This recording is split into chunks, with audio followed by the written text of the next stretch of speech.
Joining us now is Megyn Kelly, journalist and host of The Megyn Kelly Show, which is on Sirius XM Triumph Channel 111 every weekday at noon Eastern and can be found on YouTube.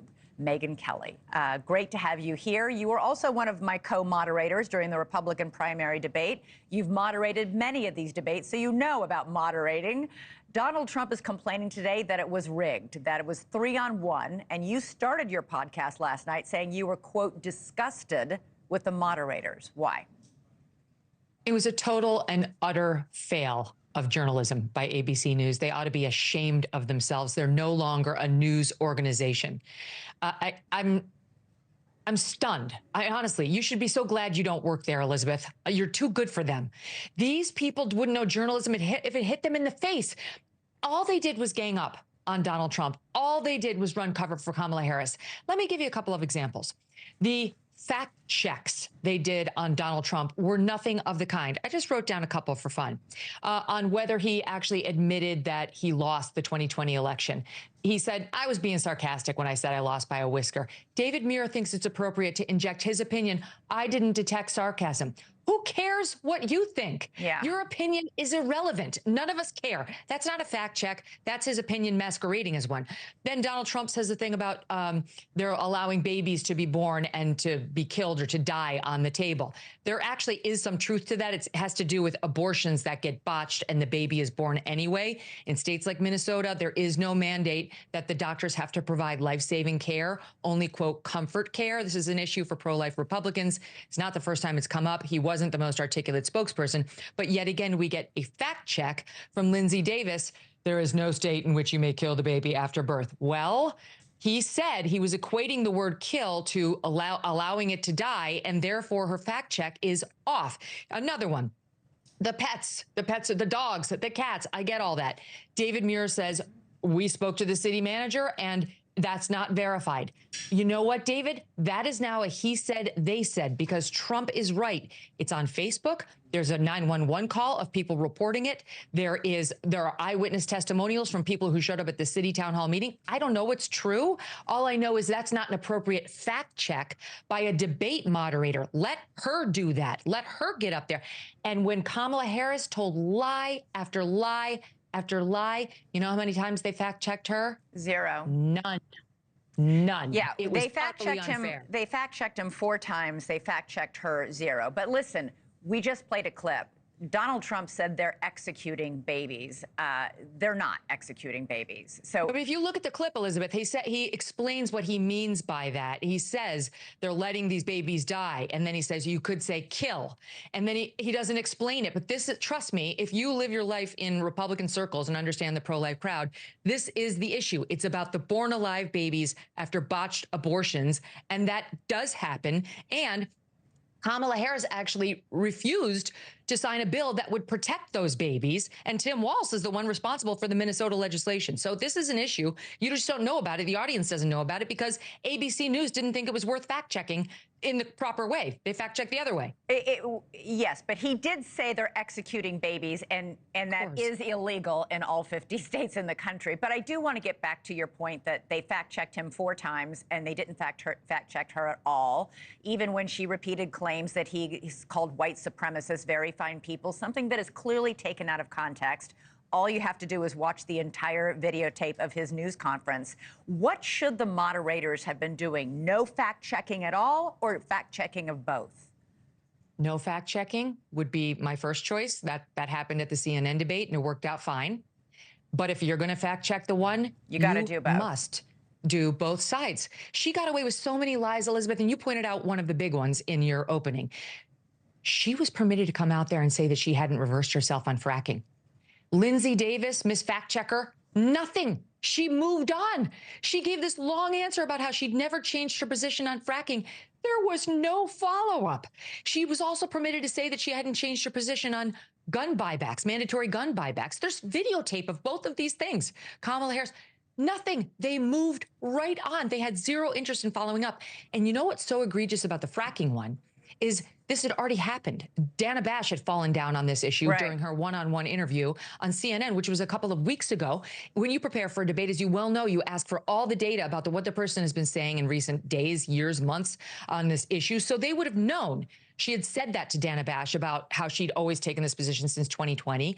They either failed to check it or they were on board with her spin, to put it kindly. Either way, it was an utter fail by ABC News. Ardent acolytes of Trump are saying that he lost last night. Lindsey Graham called his performance a disaster. Elon Musk, who's endorsed Trump, said, quote, Harris exceeded people's expectations, grudging, sort of approval there. Bill O'Reilly, no friend of Kamala Harris, said Trump was foolish to repeat those claims that Haitian migrants are eating people's pets, saying Trump looked like he was in an SNL skit. Was it a mistake for him to go there, especially because it's a little... The 911 call is that there are some Haitians with some wild geese.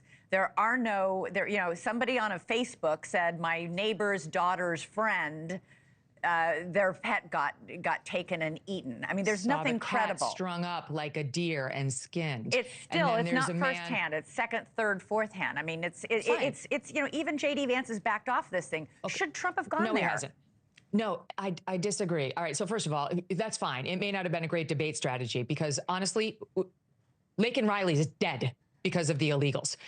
Take it up with the families Trump has been meeting with at the border where their 12-year-old girl was murdered. Yes, I agree 100%. That's the more but that's not to say that the fact check David Muir tried to do on this was appropriate. This is still an at-live issue, as we would say in the law. This has not yet been resolved.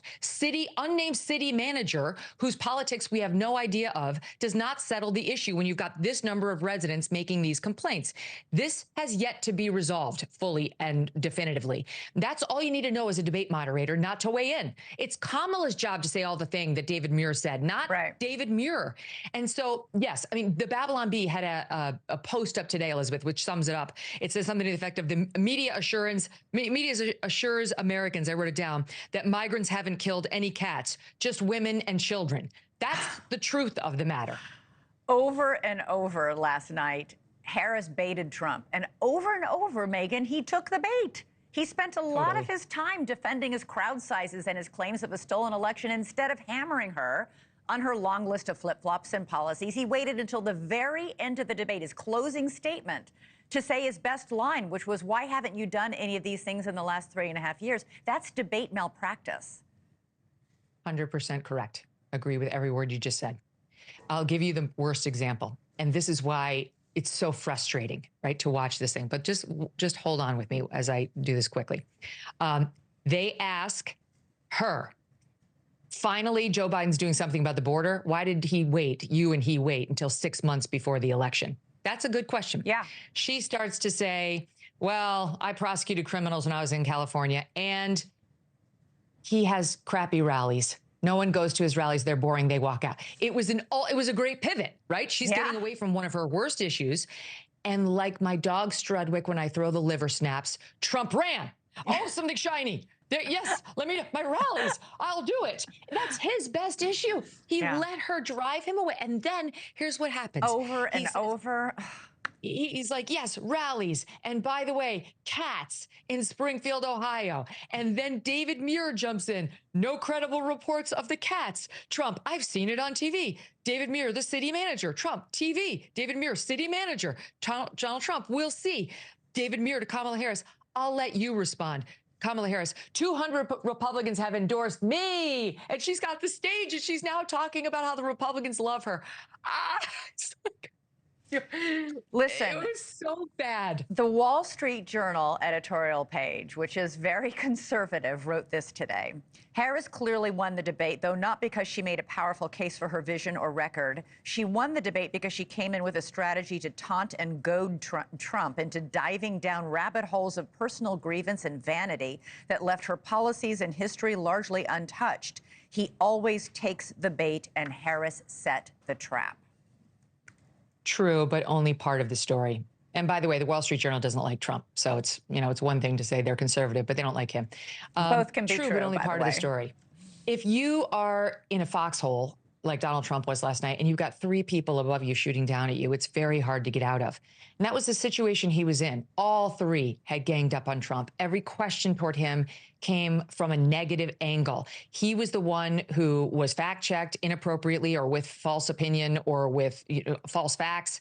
And then ultimately, if he didn't answer the question, if he dodged, as they do, as you know, he was the only one they would then circle back to and say, the question was this.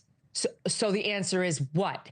They did it to him repeatedly. Meanwhile, she was allowed to just prance through the Mayberry bush with whatever she wanted to say, no matter how non-responsive. No fact checks, no follow-ups, no intense attempts to make her answer the questions, and then softballs to her time and time again.